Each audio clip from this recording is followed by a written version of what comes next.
হুসাইন হুজুর রাস্তা ধরে, আল্লাহ কবুল করেন। হুসাইন হুজুর কি করেছে? আল্লাহর জন্য জান দিয়ে দিয়েছে। কি করেছে বলে? হুসাইন হুজুর জান দিয়েছে। আপনারা নামাজ পড়তে পারবেন না? প্রথমে আপনারা বলেন, আপনারা আল্লাহর জন্য জান দিতে রাজি আছেন? হুজুর পাক বলেছে যারা আল্লাহর জন্য জান দিতে ভয় করে তারা মুনাফিক, তাই তো নাকি? আল্লাহর জন্য জান দিতে ভয় করে কারা? মুনাফিক। আল্লাহর জন্য জান দিতে রাজি আছে? হাত তুলেছে, বাপজান হাত তুলেছে, সবাই হাত তোলেন। তাহলে কারা রাজি আছেন দেখি? উঁচু করো, উঁচু করো, ভালো ভালো। হ্যাঁ, সব আল্লাহর জন্য জান দিয়ে দেবে? বলেন ইনশাআল্লাহ। হাত নামাচ্ছেন কেন? দাঁড়াও, আমার তো কথা শেষ হয়নি। নারায়ে তাকবীর। আল্লাহর জন্য জান দেবে বলছেন, নারায়ে তাকবীর। হাত নামা। জান দেওয়া বেশি কঠিন না দাড়ি রাখা? দাড়ি রাখা? আরে বলবে জান দেওয়া কঠিন তো? হ্যাঁ, জান দেওয়া কঠিন। আপনি তো এই এলেন, বাপজান এই এসে বসেছে। হ্যাঁ,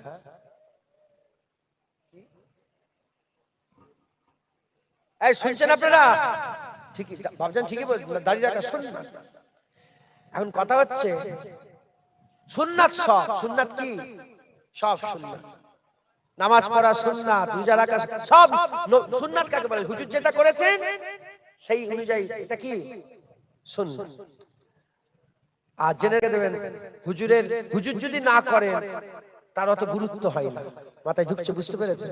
হুজুর করলে সেই সেই আমলটা কামালিয়াতে পৌঁছায়। একবার জোরে বলেন সুবহানাল্লাহ। তো যাই হোক, জান দিয়া, আপনি জান দিয়ে দে বলছেন।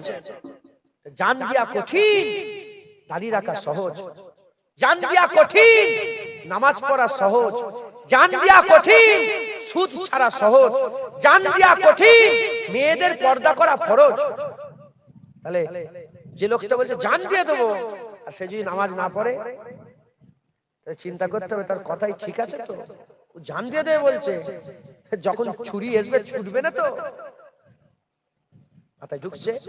নাউজুবিল্লাহ। আমি আপনাদের ছোট করছি না, আপনার বাপ হন, ভাই হন, আমি বেইজ্জত করি না। দেখেন, আপনি গুনাহ করছেন আল্লাহর কাছে, আমার কাছে তো গুনাহ করেন। আমি কে? 3 নম্বর। আপনার ব্যাপার, আল্লাহর ব্যাপার। আমরা যদি না বলি আপনাদের বলবে কে? এই যে ছেলেটা কানে, এটা একদম শিরক, এটা কঠিন গুনাহ। এই শুনছেন আপনারা? কঠিন গুনাহ। ওর বিশ্বাস এতদিন মনের মধ্যে এইটা আছে বলে বেঁচে আছে। আল্লাহ বেঁচে রেখেছে, ওইটা বেঁচে রেখেছে। এই বলে না, তাহলে কানে দিলেন জীবনে মরবে না, তাই তো? তাহলে এইটা বললাম, আমি বললাম ও শিরক থেকে বাঁচলো তো। যদি না বলতাম,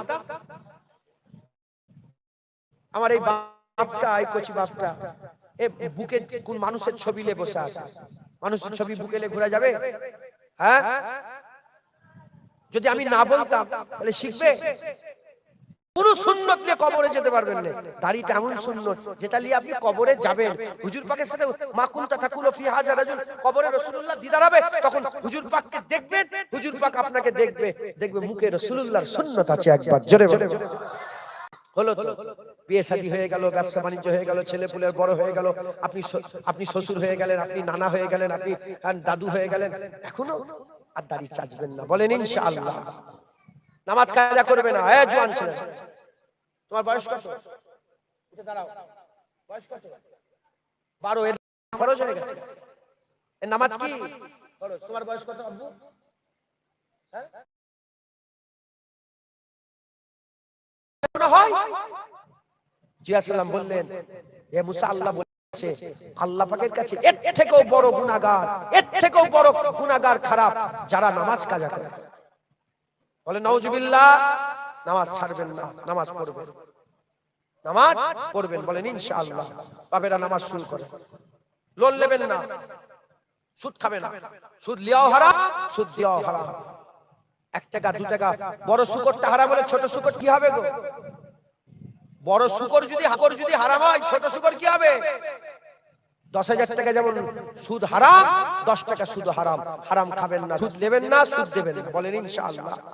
লটারির টিকিট কাটবে না। লটারির টিকিট কাটে এলাকার ছেলেরা, হ্যাঁ লটারির টিকিট কাটবেন না, বলেন ইনশাআল্লাহ। ঠিক আছে, হলো, হয়েছে। মা বোনেদের পর্দা শিখান।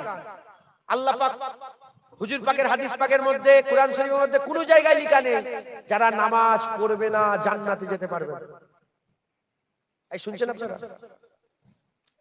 কোন জায়গায় লেখা নেই। এটা লেখা আছে যে নামাজ কাজা করবে জাহান্নামে যাবে, আছে না নেই? কিন্তু লেখা নেই যে নামাজ না পড়লে জান্নাতে যেতে পারবে,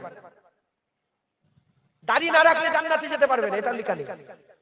সুন্নাত থাকলে তার গুনাহ হবে, আলাদা ব্যাপার, কিন্তু দাড়ি চাচলে যে জান্নাতে যেতে পারবে না এ লেখা নেই। হজ না করলে জান্নাতে যেতে পারবে না এ লেখা নেই। কিন্তু আছে আদ-দাইয়ুসু লা ইয়াদখুলুল জান্নাত, দাইয়ুস যারা হবে জান্নাতে যেতে পারবে না। দাইয়ুস কারা?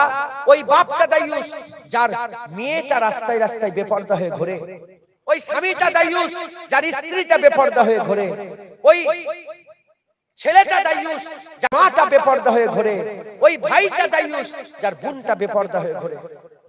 আপনারা বাপ, আপনারা ভাই, আপনারা স্বামী, আপনারা বেটা, মাকে, মাকে, স্ত্রীকে, বোনকে, বেটিকে যে বুঝাকে যায়, বুঝাকে যায়। সেবার একটা বাচ্চা মেয়ে এসেছে,